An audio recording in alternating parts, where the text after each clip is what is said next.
Take me out to the ball game. Take me out with the crowd. Buy me some peanuts and Cracker Jacks. I don't care if I ever get back, 'cause it's root for the home team. They don't win, it's a shame, 'cause it's 1, 2, 3 strikes, you're out at the old ball game. Welcome to Let's Get To, the baseball podcast from the fan's perspective.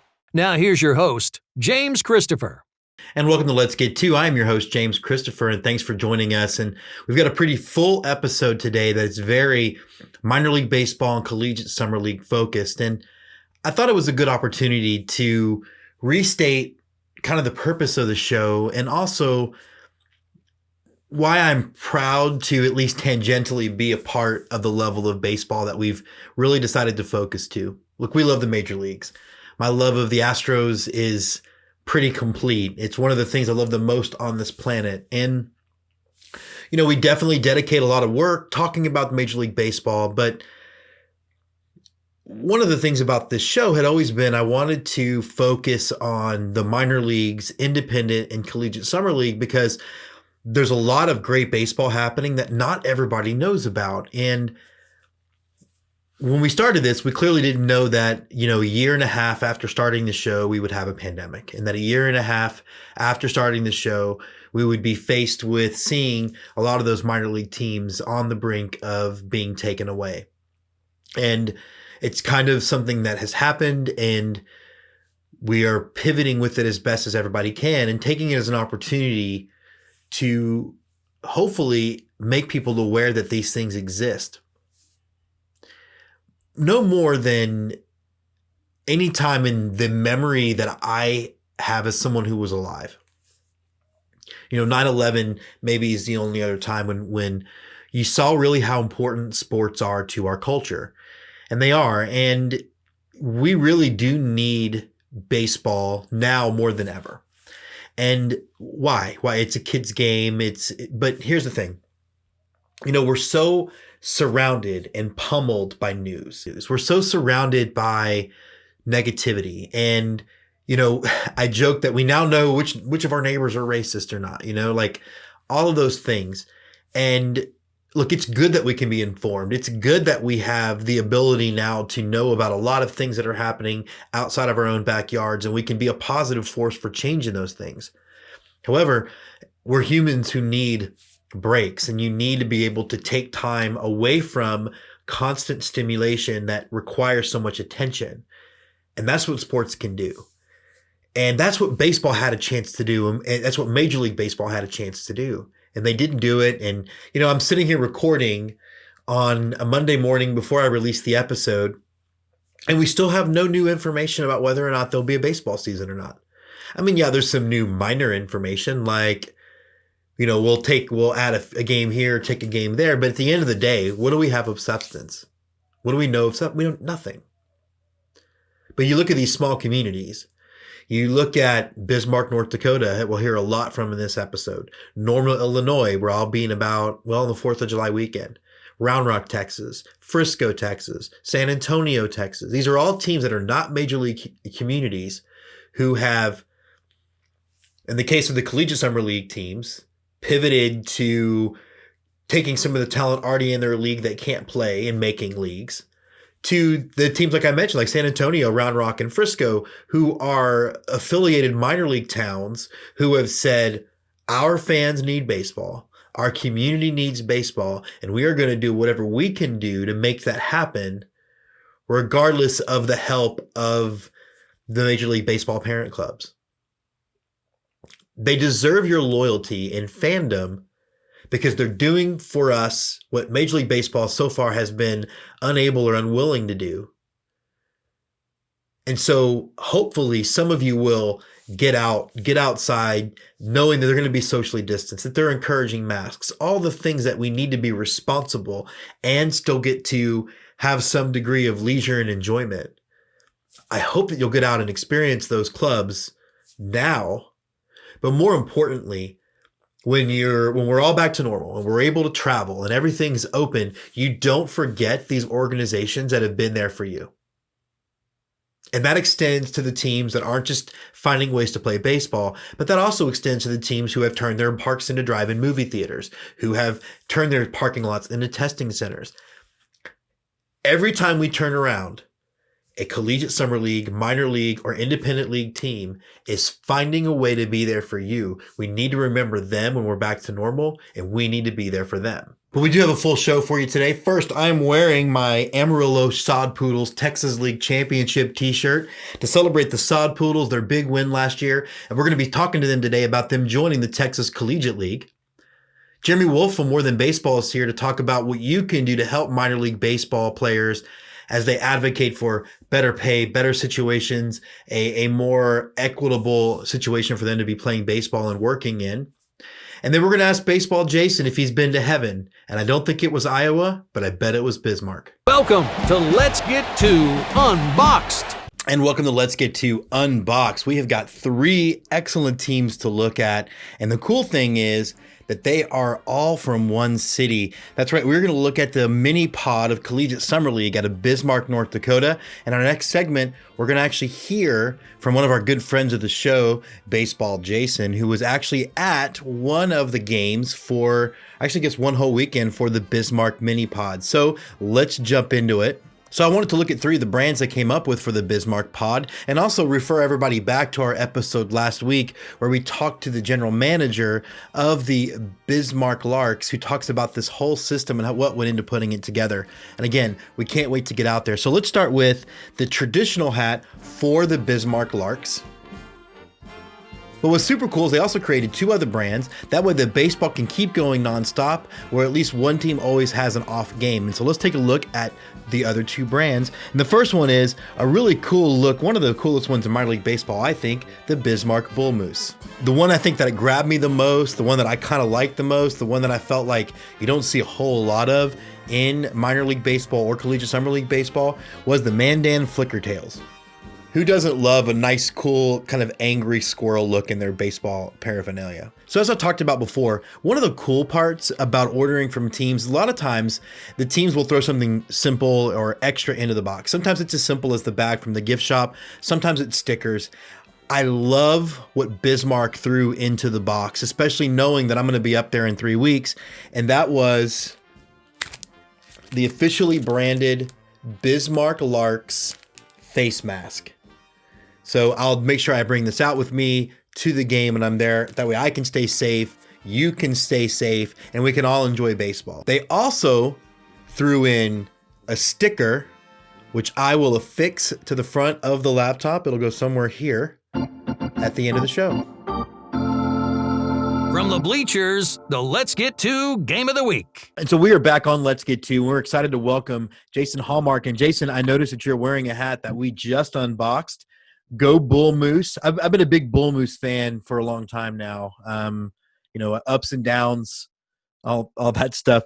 How's it going, man? Good, great. Thanks for having me on. You're welcome. How was the trip out overall? Like, how was visiting the Northwoods Bismarck pod? Oh, it was fantastic. I'd never been up that way. Never been through into North Dakota. So the drive out there took a long time, but it was some great scenery.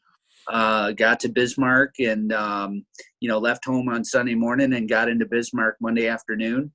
And it was fantastic. It was a really good drive out there. I was doing a full body shiver at my concept of flying into Minneapolis and driving 6 hours.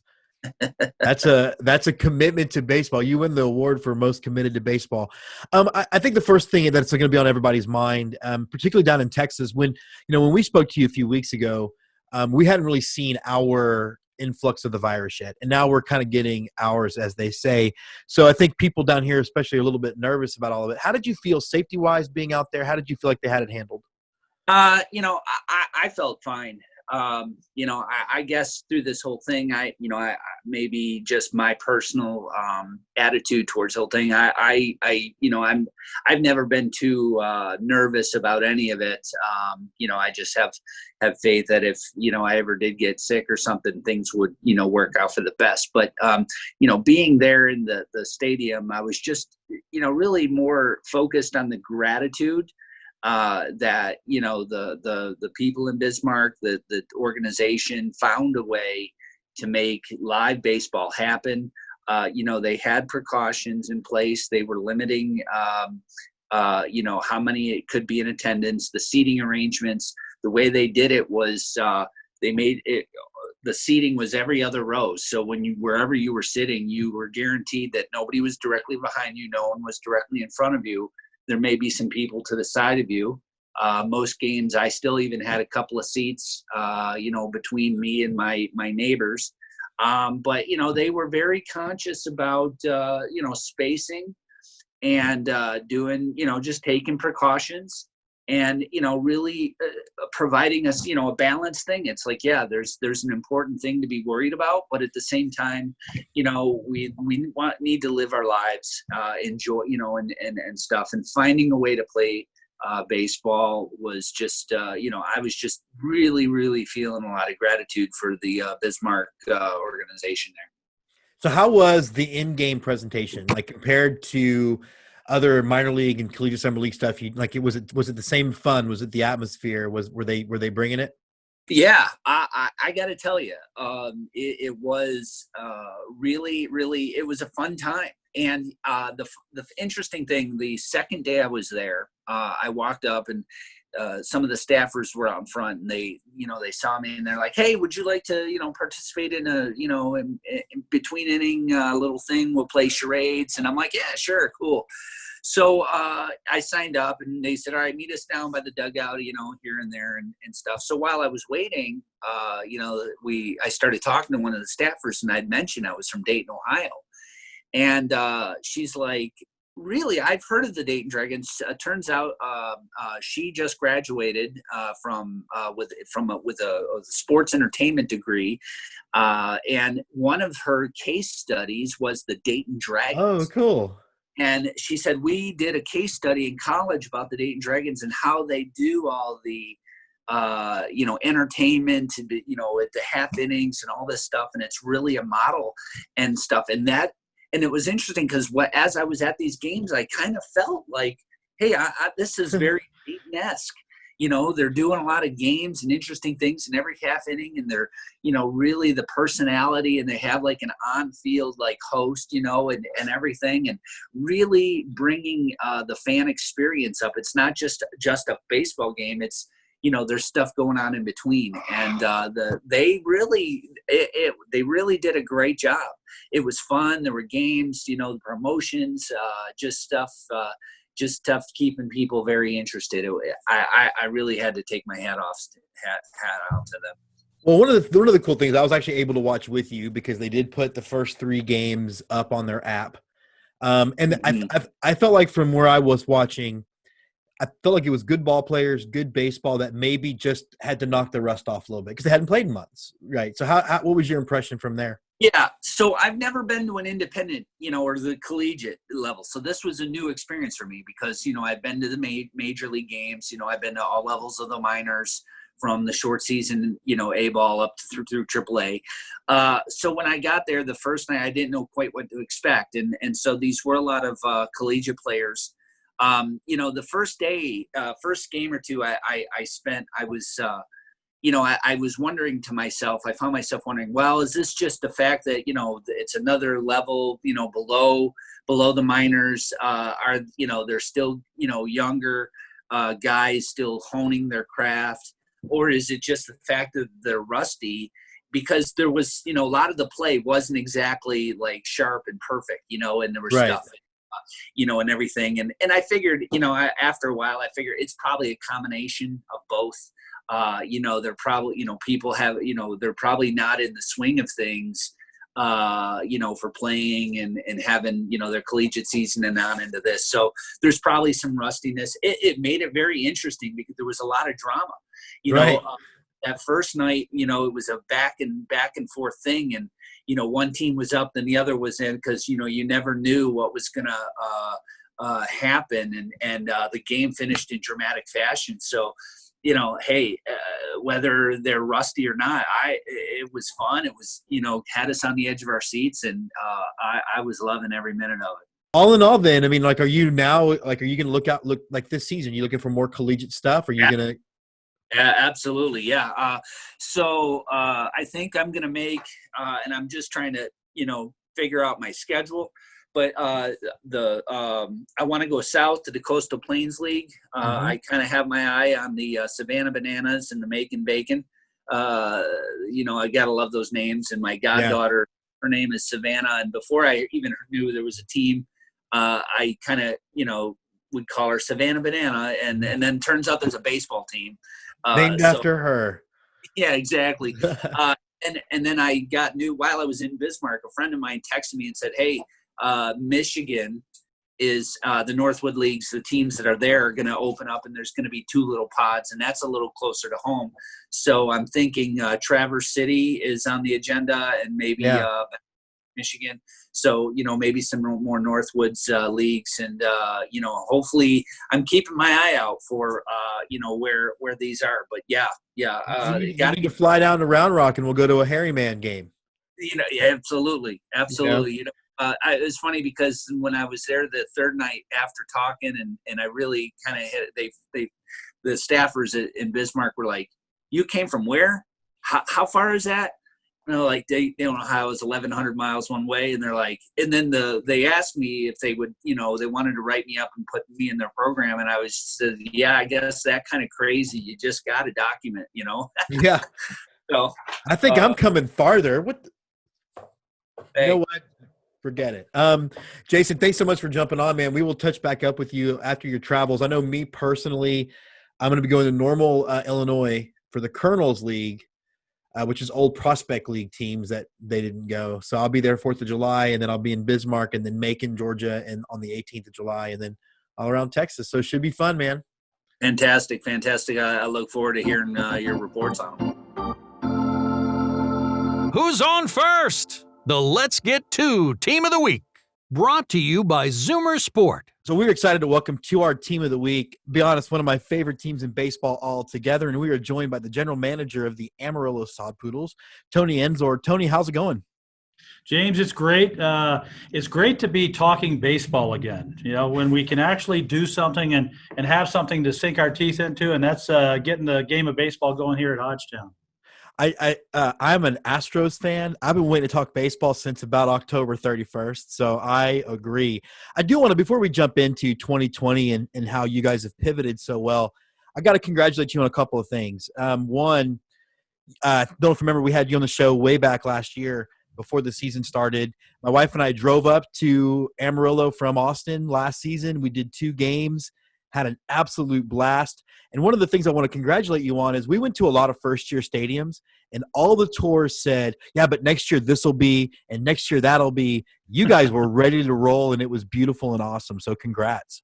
Well, thank you. We had a great team behind us. We have a great city, and our partners with the city of Amarillo. We had great builders with Western and Western Hunt Builders, and our architects, Populous, which they do the biggest and best ballparks around the country. They all were in on this together, pulling the wagon in the same direction to make sure we were ready for our fans. There were a lot of things that we would have liked to have been a little bit further along, but we got into the stadium a week before the season started, and I have to credit my staff too, because they did such an amazing job of just making sure the experience that we wanted to create for people started on day one and went through all the way to game 72. Well, and speaking of that, congrats on the championship. I watched every out on there. Oh, look at that's our first ever championship ring shot on Let's Get To. There you go. That is so sweet. Yeah, we watched. I mean, anytime you get a grand slam in a playoff game, pretty great. So it was just such a storybook season. I mean, everything from the stadium being built and named the #1 AA ballpark in the country to the brand, having its rocky start and then people falling in love with it and eventually becoming the #1 brand in the country to our community of, just really taking this team under their wing. We started out presenting professional baseball, and we brought it to the city and brought it to our community. But after about 2 weeks, they took it over. It was all about the community. It wasn't about us anymore. It wasn't about the team. It was about this community and what they wanted out of this team, and how they wanted to make this part of their culture. And in just a year, I've had so many people talk to me and email me, and clients and season ticket holders. They miss Sod Poodles baseball in Hodgetown so much. They're so excited to get going for this Collegiate Wood Bat League, the TCL that we put together. But I just see people uplifting now. That's kind of cool. So let's talk a little bit about that. So you guys were ready for a great sophomore year. You were going to have the All-Star game for the Texas League. I guess now they've pushed it to 2021, which is cool. Yeah. And, we've already talked to Andrew Feltz from the Express. I love that the state of Texas pivoted and said, you know what, we need baseball now. We're going to give them to them. How did all this start for you guys as far as bringing the TCL in? Well, I started about a little over 2.5 months ago. I was trying to work on this theme because I just had a sense, and a lot of my partners in the league, and around baseball, we had a sense we don't know whether we are going to have a 2020 Sod Poodle season yet, but the odds are really, really heavy against us because Major League Baseball's got to figure out what they're doing first before they can even pivot to minor league baseball. So I think everybody in the country realizes that there probably won't be a 2020 minor league professional baseball season. So about 8.5 weeks ago, I started reaching out to different leagues and researching it. And I first actually went to the Cape Cod League. And I introduced the idea of the Cape Cod League bringing their entire operation down to Texas because I knew Governor Abbott, he was being more aggressive in getting our state open. And this was, again, 2.5 months ago before all the different phases have come into place. But I just felt like there was an opportunity here in Texas. And so I said, but they had already canceled their season. Their players had been released from their contracts. So I kind of had to pivot from Cape Cod League. And then we started researching. A buddy of mine, Burl Yarbrough from the San Antonio club, he and I kind of tag teamed this, working with the TCL, which had 4 existing teams in Texarkana, Victoria, Texas, Brazos Valley, which is in Texas at Texas A&M, and then Louisiana Lafayette. They had 4 existing teams in the league. So we started going about reaching out to our league partners and saying, hey, Tulsa, would you like to be a part of this? We're gonna put together an opportunity to expand the current league because they had all the backbone already put together, but we wanted to expand it. The TCL was interested.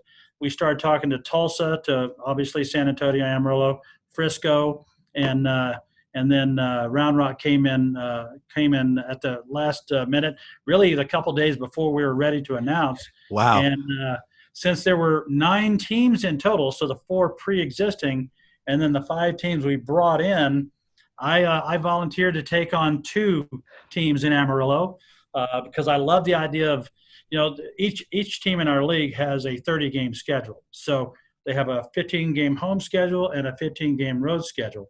But here in Amarillo, because we selected 2 teams, we now have a 30-game home schedule and a 30-game road schedule. So 30 games in 34 days. Get ready to rock and roll, man. It's going to be a blast.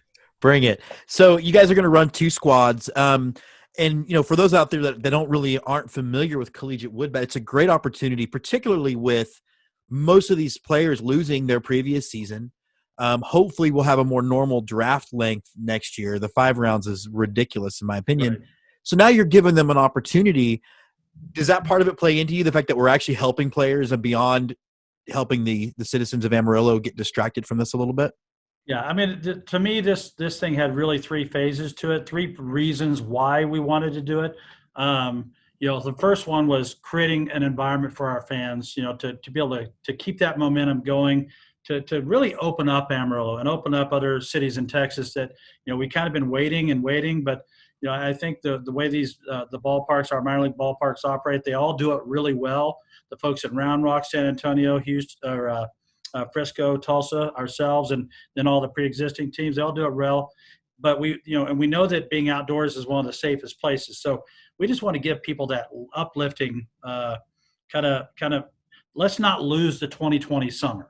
Sure. Whether it be, because I celebrated my birthday in March in COVID. My daughter celebrated her birthday in COVID. We've all had really, it's been a tough summer. for everybody for a lot of reasons.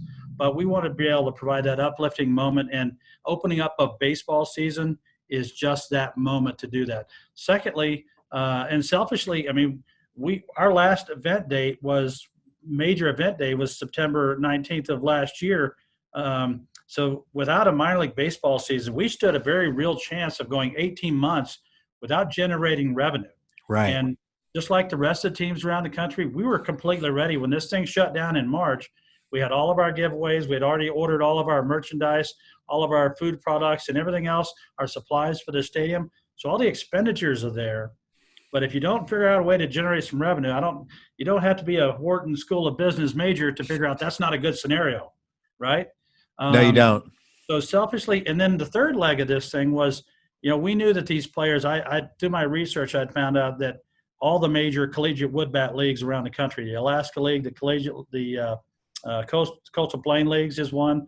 I think they've mimicked something with some 4 teams now, but they've shortened it quite a bit.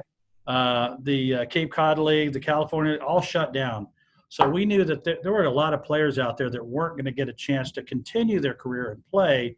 So now we get to provide them some of the best facilities in the country, and we're treating these guys right. We've got all new uniforms here in Amarillo for them. We're going to treat our games just like a sod poodle game. It's not going to be a dumbed down version of it or a shortened version. We're going full out with the experience. We got 7 fireworks shows scheduled, 4 giveaways, everything for our fans. We want to keep that fan experience there for them. So I think it's a win-win-win for everybody. And, it's just time for us to open up and get this country rolling. I couldn't agree more. You talked about COVID. I also had my birthday during COVID, 2 nights before I was supposed to fly to spring training for the first time. That was my big birthday present. So here we go, man. Very interesting you say that. I was actually heading down to spring training to give these out to our players 2 days before. And so we had to wait and we did the first ever virtual championship ring ceremony in the history of professional sports. And I'll tell you, James, I hope it's the last one. Because it was fun. It was great. And the players all love their rings and they're very honored. And, they deserve it for all the hard work. But we did it during COVID, and that's not what we want to be doing. No, it's not. Let's talk a little bit about the makeup of your rosters then. You guys are in Amarillo. You're not far from Red Raider country out there. Did y'all make a point of trying to get some local talent out there to make sure that you have something to appeal to the fans? Absolutely. One of the big keys for this was trying to find those local players. And we didn't have to look far because once they heard this was happening, my God, they were so excited. I can't tell you. I got the one kid from Tech who's been texting me on a regular basis, and he joined the team, of course, but he asked me yesterday about 4:45. He called me and says, "Hey Tony, I'm in town. I've got some work and everything I'm doing, but I'd love to get in the cages and hit." And I said, "Yeah, absolutely. When do you want to do that?" And he goes, "Is today a problem?" So it's like 10 minutes. And then we set up something for him Thursday, and then he called me late last night and said, "Man, I don't have to go to work till 11. Can I get in there at 9 o'clock this morning?" So he and another player, a TCU player, came in. They took some swings in our indoor cage this morning. But we've got kids from Tech, we've got kids from TCU, we've got kids from local JUCOs around here. We also have kids coming from Colorado, from California, from South Carolina, from Florida. This really, really strong talent that we're gathering on these 2 teams, and really all the teams in the TCL, because there's so many players out there that want to play, but so few places to do it. And the way we're doing this league, we're going to treat these players right and give them a full experience, and hopefully it's a real blessing to them at the end of this. So as we wrap up, I want to talk a little bit about fan experience, because I got to imagine, I'll be honest, I watched the Bismarck Larks on the Northwoods League debut last night. That's how starved I am. I'm going to Normal, Illinois to watch the Colonel League. That's how fired up I am. What capacity are you guys going to be able to operate at for fans to get in? Are y'all about 50? Where are you going to be? Yeah, we're probably going to be just under 4,000, somewhere between 3,500 and 4,000. We're still working out some of those details, but we've developed a COVID readiness plan that our health department here is blessed. we're going over and above that in the cleaning of the facility and the things that we're doing. We got some new products that we're bringing into our stadium operations. Our protocols have changed. We're really going to make sure this is a very safe environment for people.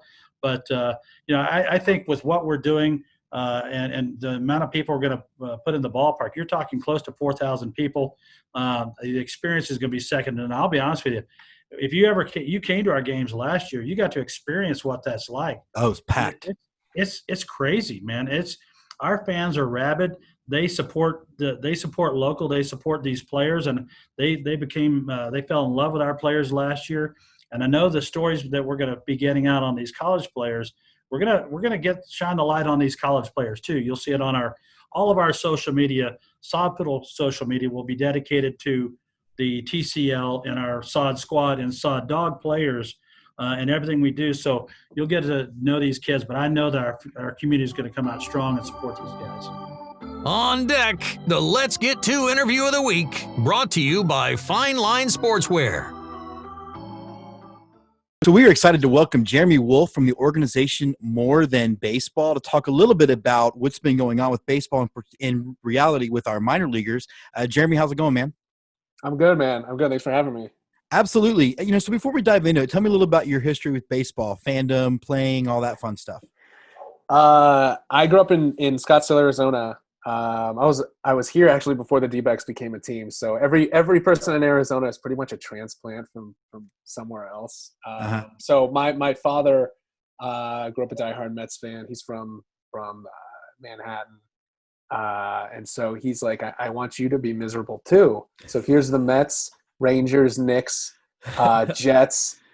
Good luck. Have a good life. And so I grew up a diehard Mets fan. I went to Chaparral High School in Scottsdale, Arizona. We've had Ike Davis, which is a really big deal for me to go to the Mets. But like our school has produced Paul Konerko, produced Dylan Cousins, Chance Adams. So those guys were, in the lineup with me, which is really cool. So we produced some guys. And so I always thought, I always knew that in Arizona, we have so many really high-end professional baseball players come out of Scottsdale and come out of Arizona and Phoenix in general. And so I always knew about professional baseball. I always knew about the grind. I always knew about what it was like. And I always wanted to get drafted. That was my goal. I played college baseball at Trinity University in San Antonio, Texas. We're Division right down the road from me. That's pretty cool. Right. We won a national championship my senior year of college, but going into college, it was the only place that wanted me to play. Right. So I went where I could get on the field. And I always tell kids it's sexy to say you're going to go to Arizona State, but go where you can play. The best player I ever played with had 100 at-bats in 4 years at Arizona State. The best player I ever played with anywhere. He was so good in high school. He went to Arizona State, and they found kids that were better than him. And in college baseball, you're only as good as the opportunities that you have, right? Right. So I played every game except for 2 when I forgot the signs that I got, and my coach yelled at me and I got in trouble. But played in every game in college. And because of that, I was able to play summer ball. I played in the Coastal Plains League. I played in the NACBL.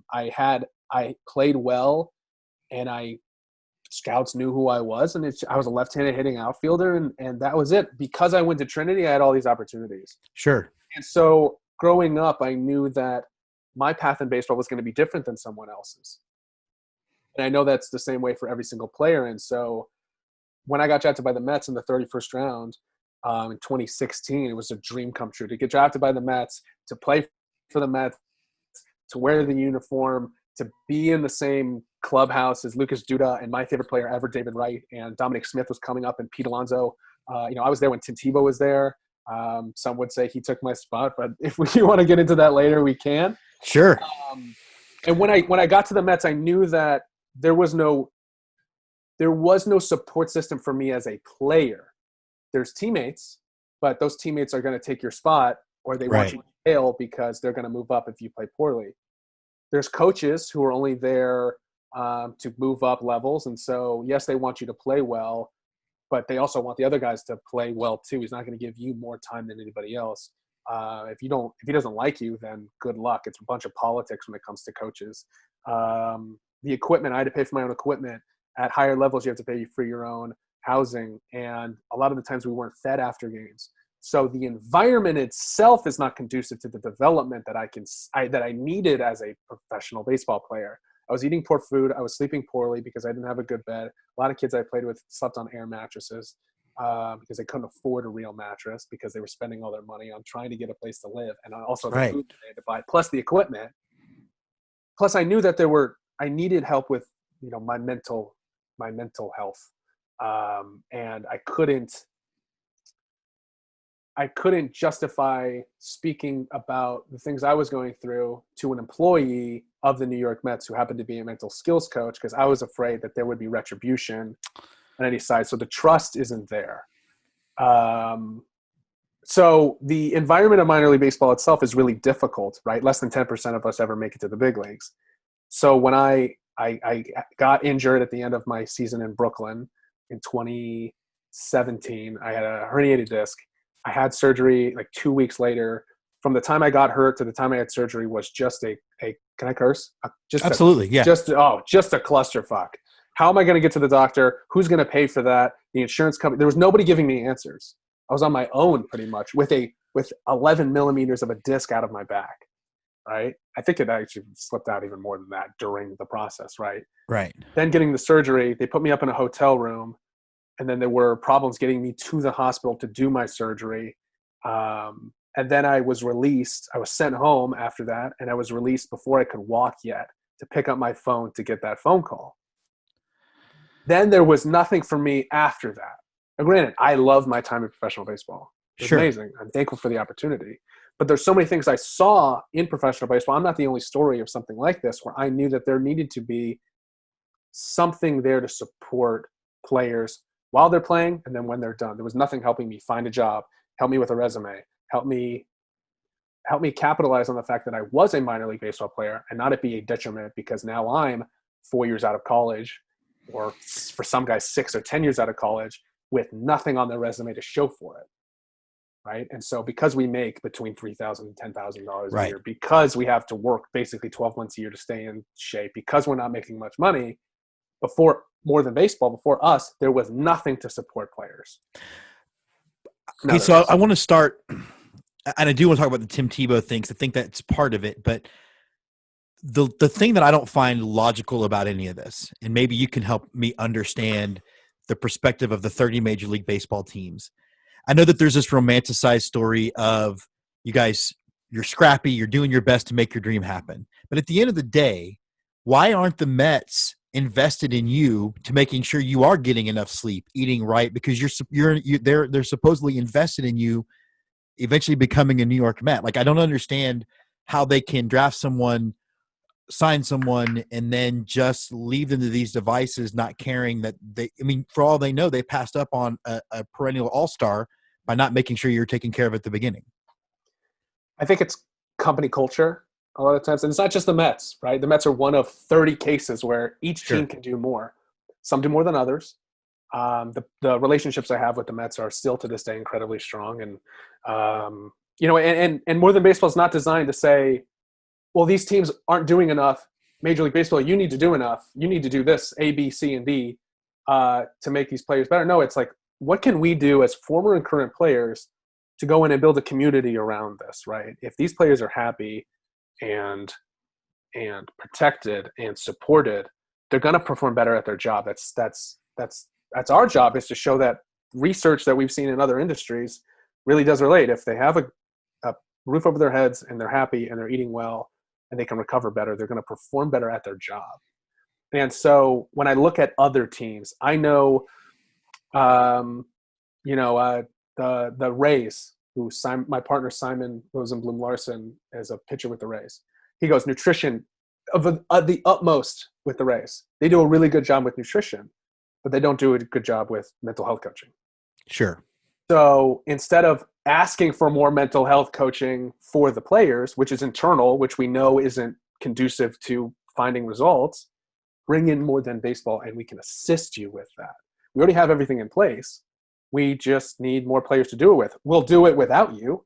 because we can just work with the players who need that help. We'd rather do it with you and help create a culture around these guys to create a better environment for them. And it's so let's talk about more than baseball then at a macro. Then what do you guys offer, and what is sort of the end goal? I mean, it's not just to, like you said, shake a finger at the 30 major league teams and say this is how you could be better. You want to provide results yourself. So what is the goal?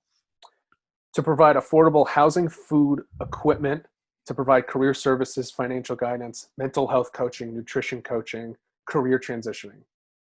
That is what we've designed our programs for. It's what we focus on every single day. Right now we do it, I wouldn't say at the behest of Major League Baseball. There are teams that have publicly supported us. Toronto, Cleveland internally really likes what we do.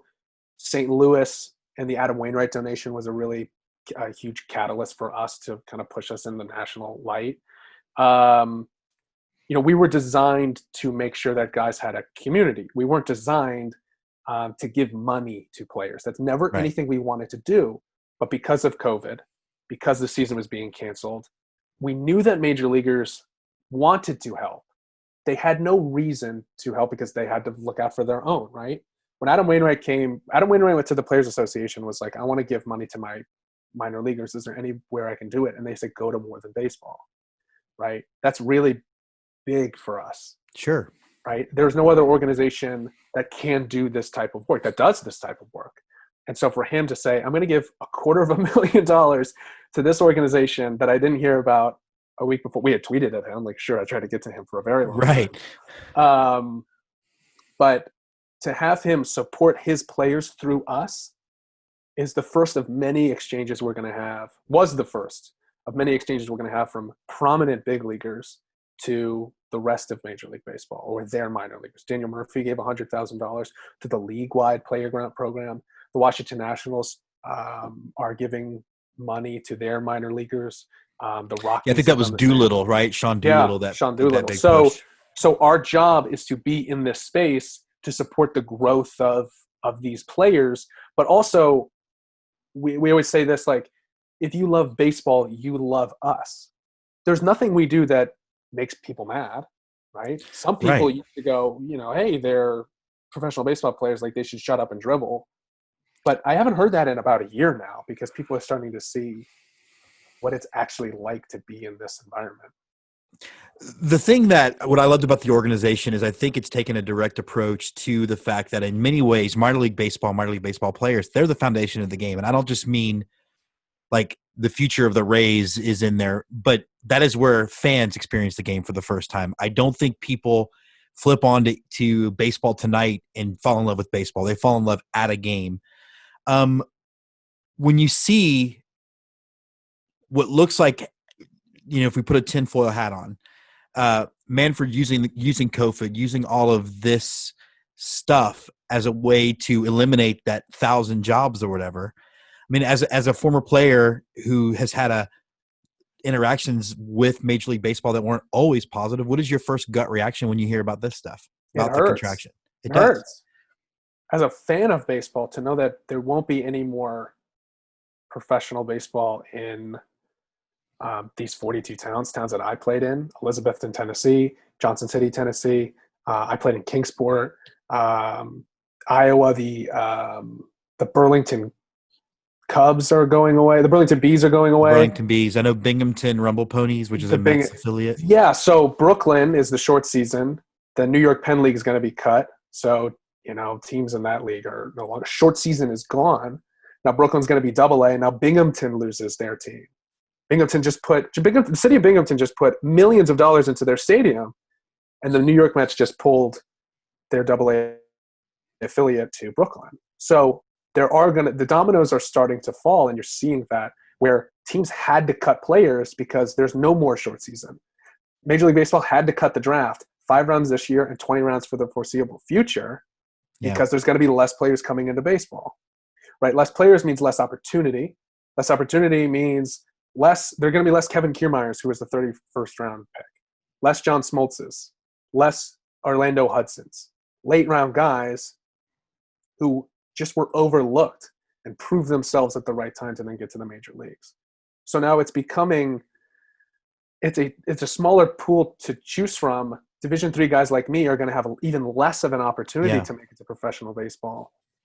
Professional baseball itself is for high money, big round, big first, second, third round guys. The percentage of first rounders that make it, I think, is like around 50 or 60%.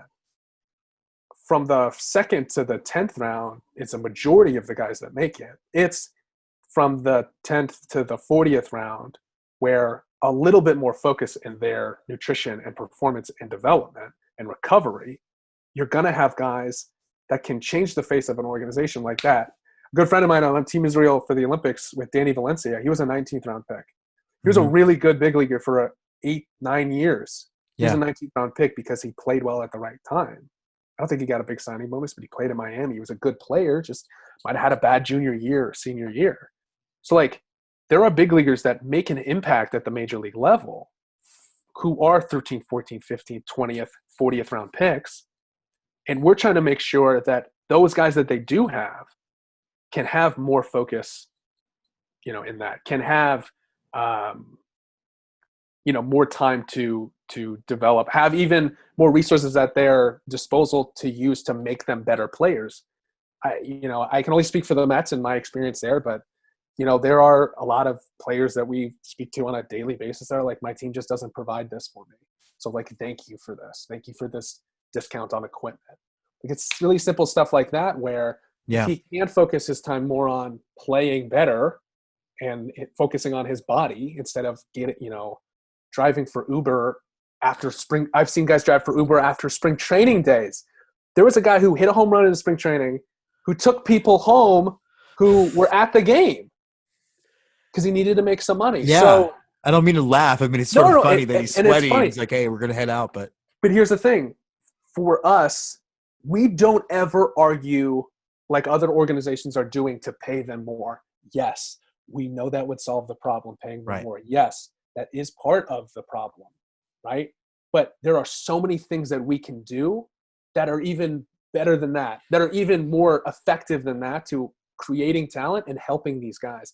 Because until $30,000 per year, there is going to be no structural change for these players. Because if you double their pay, AAA guys are going to make $20,000 instead of $10,000. How much is that really going to do to support the daily life of this player, to support his family, to support his transitioning into another career, to support his performance? Is $10,000 really going to do that, or is creating a system and a structure from the team side going to do that? So you talked a little bit about your injury in the Tim Tebow thing, and I'll tell you from a complete outsider's perspective, I felt like the Tim Tebow thing felt like a publicity stunt. I'm not sure they didn't. I don't know why they didn't shove him up to the Mets right away just to sell some tickets. But that to me seems like obviously not good for you personally, but I don't think very good for the game of baseball, period. It makes me weary of what I want to say versus what I'm contractually obligated. Well, say what you're contractually obligated. I'm here to support you and hopefully, I hope the silence is palpable, right? I hope. Here's my thought. So I'm in Texas. I had just gotten drafted. I played short season in Kingsport. I'm at my alma. I was seeing friends in San Antonio, and the TV comes on, and it's like day one of his tryout, and Tim Tebow was doing his tryout, and you saw how it looked, and everyone goes, "No way, the team gives him a shot." And my friend goes, he played for the Gators, and they're orange and blue, and I would hate for him to go to the Mets, Jeremy. I'd hate for him to do it. 2 days later, the Mets signed him for $100,000, and he goes, "Hate to say I told you so, but I just had a feeling. I had a feeling." And so I was like, okay, in my head, I'm like, it's just like any other guy that comes in, right? They could have picked up somebody from another team and put him on their place, and that's fine. Then to be around him, he is as genuine as a guy that you're ever going to see. He's the Tim Tebow you see on ESPN and the Tim Tebow you saw with the Broncos and the Jets and the Patriots is that guy. And we would razz him. It was his first spring training, so he was getting used to like playing professional baseball, and I called him Tom for the longest time. Our lockers were next to each other. And so we have great stories of, being on the bus with him. People talking about winning a national championship. One guy was at like Oklahoma State who had gone to a national championship. And someone was like, who's won a national championship here? And I was like, I just won one. And then my friend from Coastal Carolina was like, I won one too. And Tim Tebow was like, I won two. And I was like, no. Chris Leak won one. He won the other one. Right? So guys would give him that. There was it's not like, he's the Heisman Trophy. On the field, there were things that he needed to learn. He hadn't done it in 10 years. He didn't know how to slide. He didn't know how to, playing catch I played catch with him a few times. In the cage, he worked his ass off, right? And people didn't see the time he put in the cage. Yeah. He was bloody at the end of the day. Because he gripped the bat so damn hard. And he gave me one of them, and they're like 36 ounces and like 40 inches. Like, he was swinging logs. But that dude in the weight room, and that dude, he was such a good example for young minor leaguers on how to work. Some of the pitchers will tell you a different story. I was a hitter, so I was with him a lot. Yeah. Some of the pitchers will say, he shouldn't have been out there because he couldn't field. Some of the pitchers will say he didn't try hard. There was a story about him in Columbia not running hard a few times, and I wasn't there. I don't know. Andrew Church, who's a former Mets player, wrote a really good post about his experience with the Mets and with Tim Tebow, and I personally loved it. I was sitting next to him one day, and I was like, if you told me wearing a Mets hat and a Tim Tebow jersey in the 8th grade that I'd be wearing a Mets hat and sitting next to Tim Tebow on a bus to play the Cardinals in spring training, you would have called me fucking crazy. And he's like, dude, I feel the same thing. If you were to tell me I'm wearing a Tim Tebow jersey in Florida playing for the New York Mets 10 years later. And I go, like, why are you doing this? And he was like, if you were bored and you had the opportunity to play professional baseball, wouldn't you? I was like, yeah. I don't look at his stats. I know, maybe he hit like 190 in AA or AAA, and a little birdie told me he was going to make the big leagues if he didn't break his wrists. This was going to be maybe his last year to kind of find his footing in AAA, and then maybe get pulled up for a 40-man roster. But to do what he's done in 4 years in professional baseball, you'd have to look at the only comparison you can make is Michael Jordan. Right. And I think for Michael to do it, and you saw the documentary, there's the Jordan Rides the Bus too. And to see him, he's accomplished everything he wanted to do in baseball or in basketball. And some would say he would going to get suspended by the NBA anyway. But and that's just a conspiracy theory. Right, yeah. Our tinfoil hats are on. It's fine. But for him to play for the White Sox in AA, to kind of put that time in and to be bad at something for the first time in a very long time, I'm sure for him was humbling and motivating when he did come back. I'm sure there were things he learned that helped him win 3 more championships because he did it in baseball. Did it take away a spot from somebody? Yes. Did Tim's? He went up to Columbia, and a couple of us stayed down in extended to wait for the Brooklyn season. So, yeah, like, him being there took time away, but it could have been anybody else. Sure. It could have been a Latin guy. And like 2-3 years on, that's how I look at it. And I'm only thankful. I'm thankful for the experiences I got. I got to say I played baseball with Tim Tebow. Right. I got to say I showered with Tim Tebow. What other guy, other than us, what other guys can say that? And those lessons that he taught us, were great. And that's the Tim Tebow story that people don't get to hear. They see him make an error in the outfield and they go, oh, he shouldn't be out there. But they don't see the hours and hours and hours of work and the good person he is in the locker room, and that's just. Well, and to your point, if I hadn't blown both knees in the military, I would try to play baseball today. So there you go. Right. I would like to point out, though, that had the Texas Longhorns not gotten the hard one from the BCS, they would have beaten Tim Tebow in 2004. But I'm trying to get over that, too. You're a Longhorns fan, too. I can see that's where you're a Longhorns fan. So that means that we can be friends now, obviously. I grew up a diehard Longhorns fan. My first jersey ever was a Selvin Young jersey, I think early 2000s. Oh, yeah. So, I'm a 2-time graduate. So, yeah, I was there in 2005 for the Texas National Championship. Oh, that's cool. And baseball. It was brilliant. Lyle Senline, the center of the national championship team, went to my high school, and his mother was my math teacher. Oh wow! Yeah. See, there you go. We're building bridges. He won a state championship. See, Santonio Holmes. Okay, so here's the story. So he won a state championship in high school. Went to UT, won a state championship, beat USC.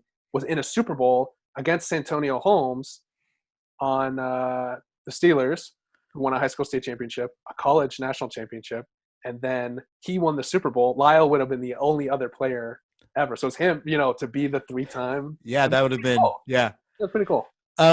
So back to more than baseball, as we wrap up, what can I do to help? I'm a guy that loves minor league baseball. I want to help these guys out. What can somebody like me do, and whatever I can do go toward? You can give to more than baseball. Your money, your gift, your time can go to helping grow the game domestically. We're doing stuff in inner cities. We're doing stuff, with local communities who are losing their minor league team. We're raising money with some minor league teams to help local food banks in their town to counteract all this COVID stuff. Your money can go to helping kids in the Dominican get equipment. There's a little league in Cameroon that we work with. Venezuela always needs help. England's trying to grow the game. When I'm on Team Israel, and our first tournament was in Bulgaria. There's one field in Bulgaria. They need field equipment, right? This guy uses like hand shovels and tools to make this like really gorgeous field on the side of a mountain. And like more than baseball's job is to grow the game domestically and internationally. So like there are things that we're trying to do on a daily basis to help this game be better, more welcoming, more inviting for people to play. We also have a player grant program where money into the player grant program can go to help paying minor league baseball players who qualify, right? Some of them sign for millions of dollars, like very, very few. They don't need a grant.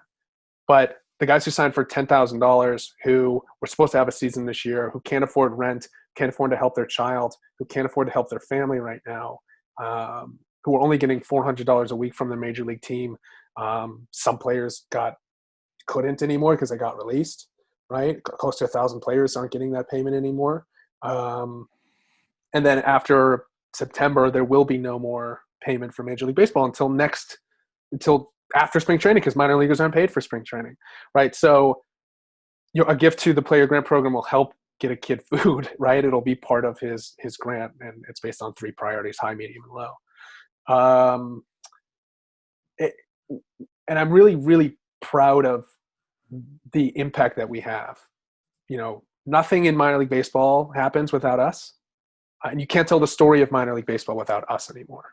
And right. I think that's really, for me to start this with Slade and Simon 2 years ago, to now have this impact and this footing in the game is really humbling, but we're doing it the right way. We say things the right way.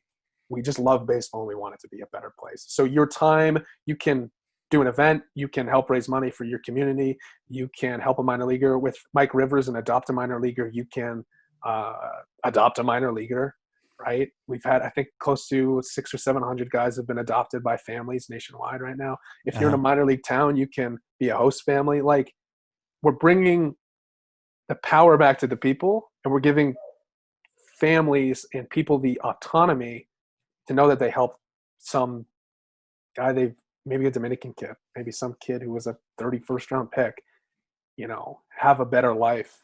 And the small percentage that he gets to the big leagues, he will give back. The guys who are in the big leagues right now want to give back. They're fortunate. They're one of the very few to make it. They've made a lifetime's worth of money. They want to give back in that way. And so it doesn't go lightly that a guy's just not going to use this, make millions of dollars, and not do anything in return. That just doesn't happen. And if he does, he's a bad guy. If he does, he doesn't know, the amount of people. But I've never seen a case like that. Right. From every big leaguer I talk to and every minor leaguer, all they want to do is just help each other. They want to build a community. And finally, there's something there to help minor leaguers. And that's why we're here, and that's why we're successful.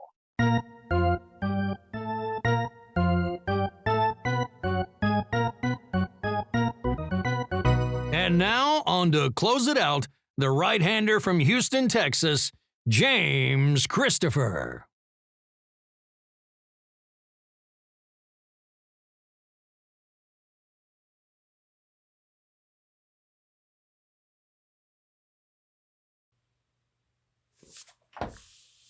So that does wrap us up. I've kept things pretty positive. I haven't mentioned Yankee letters or cheating scandals in the whole episode, and I'm very, very proud of that. We will be back on Wednesday, hopefully with some more resolution as to what's going to happen with the Major League Baseball season.